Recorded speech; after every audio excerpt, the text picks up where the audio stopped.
Hi, and you're very welcome to this week's Horse Racing Ireland 5 to Follow.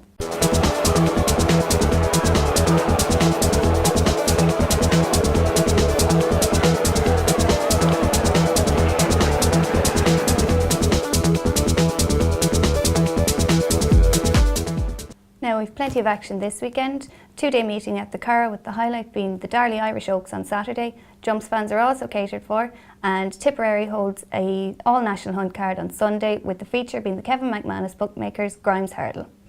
Murph, not a bad weekend last week. Not too bad, of course, Miriam. We had 3 seconds and we had one winner. No luck with the other one. Hopefully this weekend we'll have a better time. Some great racing, as you say. The weather's so very good. I think we should have huge attendances at all the meetings. Unfortunately, we're going to have a look at the Curragh for this week. My first selection on the Saturday in the 5:40 event, the Invesco Pension Consultants Minstrel Stakes, a Group 3 race over 7 furlongs.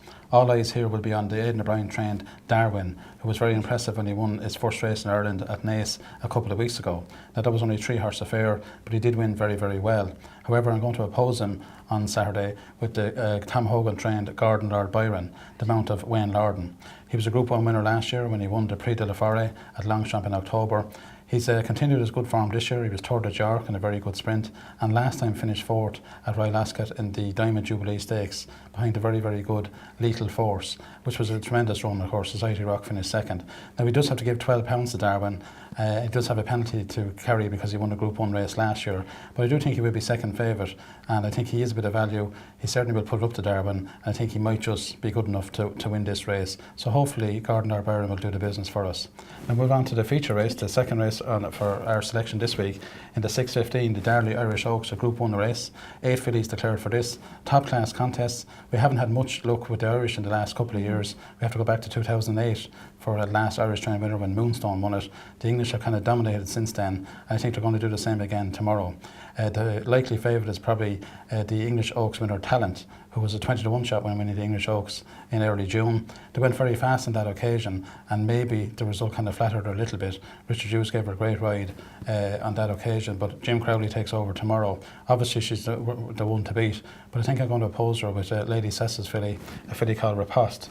Now, she was very impressive and she won the Ribblesdale Stakes at Royal Ascot last month. That was a very good performance. She likes the fast ground, should improve even further, and Tom Creeley's on board. There is an interesting one here with Johnny Murtagh riding the French one, Chiquita. This one was second in the French Oaks to Trev, which looks a very, very good filly. This Chiquita will be ridden by Johnny Murtagh, who has won this race 5 times, so he obviously has a very good record. Of the home brigade, Alive O for Tommy Stack, obviously has a big chance, but she would need probably a bit softer ground. Just Pretending is a good each way chance for Aidan O'Brien, and of course Aidan O'Brien did supplement Venus de Milo as well. She's unbeaten on her only 2 starts, so all in all a cracking race. Really is a top class renewal. I'm going to go with certainly Riposte to win for Lady Cecil. I think it'll be a poignant victory after the death of Sir Henry Cecil earlier on the year. I think everybody wants to see her win. I think she has a very, very good chance. So we also have some extra race in the Tipperary on Sunday, and you're going to have a look at that first, Miriam? Yeah, we have Grimes Hurdle, the Kevin McManus bookmaker sponsored Grimes Hurdle. Now, this in the past has been a great pointer for Galway. If we remember, Rebel Fitz actually won it last year before he went on to win the Galway Hurdle. So, we'll be taking a look there and see what might come out and be entered in Galway. You've So Young, who was his last run, he was actually 4th at the Punchestown Festival in the Champion Hurdle. So he's back now, his first run since then. Steps to Freedom, Shadow Ella, a really, really quality field. Foster's Cross, who always sort of seems to come alive this time of the year. That's right. But I am not nailing my colours to the mast with this race. I have gone elsewhere on the card, and I've taken a look at the Follow Tipperary races on Facebook, Beginner's Chase. My selection in this race is the 9 trained Shake the Bucket. He's just a really consistent horse. He's adaptable. He's already won a point. He's won 5 on the flat, and he's won a maiden hurdle. So he's looking for that chase win. So I'm thinking this weekend could be it now. His last run, actually, he was second in a chase, and the horse who finished third to him that day, Playtime Ben, has since won a chase. So it's looking good from this Sunday, hopefully.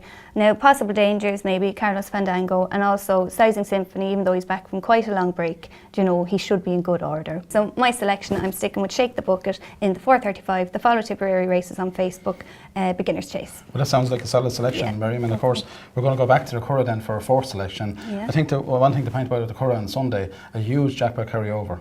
€80,504 up for grabs. I think we all have to have a go at that ourselves, even Miriam. And certainly there's some very, very competitive racing. The feature event is at 3:45, the Kilbeggan Estate Stakes, a Group 2 race for fillies over 9 furlongs. And some very interesting horses in this one. My selection is going to be the Sir Michael Stoute trained Dank, who finished a very good third to Duntle in the Royal Ascot last time out. That was pretty solid form. She's a very decent filly, going to be ridden by Ryan Moore. She does have to take on some very useful Irish horses here though. A horse called Say, trained by Aidan O'Brien, finished a very good 5th in the Pretty Polly Stakes last time. She obviously has to have a big chance. Fisalana, trained by William McCreary, much improved animal this year, has won her last 3 starts. Whether she gets the mile and 1 is open to question, but she certainly couldn't be ruled out. And last year we had a good filly there called Bible Belt from Jessica Hearne. This one makes a reappearance and should go well. But for me, Dank is probably definitely the one to beat in that one. And then moving on to the 5th race, Miriam, the 5th selection in the Boyle Sports Rockingham Handicap. A huge field in this, as we kind of predictable really. Yeah. It's one of the most open handicaps of the year, always fiercely competitive, and sure to be a very, very close finish. The filly I'm looking at here is trained by Edward Lynham. Yulong Beju was a very, very good winner over course and distance on the Friday of Derby weekend last time. Clocked a very impressive 57.8 seconds for 5 furlongs, which is very, very good time for the Curragh. Now she is well drawn, 3 off the rail there in stall 21. That's a good draw for her. Johnny Murtagh takes over again, so even though from a £12 higher mark she has a stiffer task on her hands, I think she's very, very good chance around 6 or 7 to 1, hopefully around that type of price. A lot of English runners here, 8 English runners in total, and Who's the Cat is probably one of her biggest dangers. She was second to Burn the Boats in the Scurry handicap at the Curragh last time. Declan Carroll says is on over again, and he's fairly well drawn too, should go very well. Other ones with a chance would be In Salutum for the Ken Conlon yard, and Timeless Cobb would have a chance in her form, but she hasn't been given a good draw in stall 1. She's right over the far side of the track, so that may tell against her, but she does have Rona Wheel on board. So overall, very good race, but I think Yulong Beju is the one to go along with. And that's our selections for this week, our 5 to follow. Good stuff, and it looks to be a great weekend at the Curragh, and also we can't forget Tipperary. It's Ladies' Day at Tipperary also, and it's going to be judged by well-known TV presenter Brendan Courtney. So it looks to be great racing.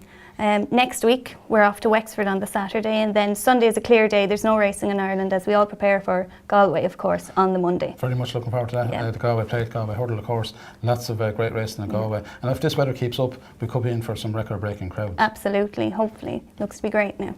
So if you want any more information about these, you can visit our website at goracing.ie or follow us on Facebook or Twitter. Until next time, thanks for watching.